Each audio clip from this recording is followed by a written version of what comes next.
这一集我们用 Flux 来练构图和镜头语言，让 AI 图不只是漂亮，而是看得懂重点，看得舒服。第一个观念是 Rule of Thirds， 把画面切成9宫格，重要的主角通常放在焦点或线上，而不是正中央。你可以在 prompt 里明写 Rule of Thirds composition， 并说 Main subject on the right third， 让 Flux 照这个逻辑排位。左边这张主角在3分线上，画面比较有张力；右边主角卡在正中央，就会显得呆板，像证件照。第二个观念是前景、中景、背景，至少要有2层以上，画面才会有空间感，而不是像一叠贴平的背景。在 prompt 可以直接写 clear foreground element, midground characters, background skyline， 帮 Flux 建出3层景深。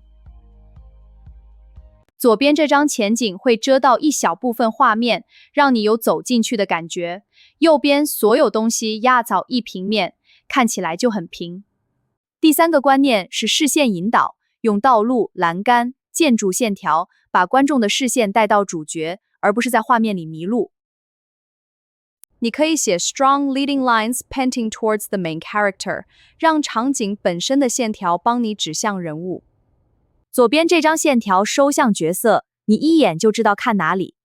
右边线条乱指各处，视线会不自觉乱飘。镜头语言的基本远近，像 wide shot、medium shot、close up， 也可以写进 prompt， 去控制画面的亲密感。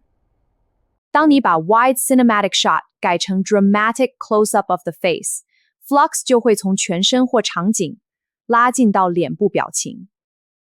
好的构图会替主角腾出空间，背景只是陪衬；坏构图则是所有细节抢画面，主角反而被埋没。如果背景太吵，可以在 prompt 笔记 simple background， 或在负面 prompt 写 avoid clutter, no distracting details。你可以像这样用 Flux 刻意生成好构图和坏构图，一组一组比较，练习自己分析问题出在哪里。练习时至少做3组作品，每组尝试不同构图和镜头，刻意调整3分法、前中后景和视线引导，你的画面会越来越专业。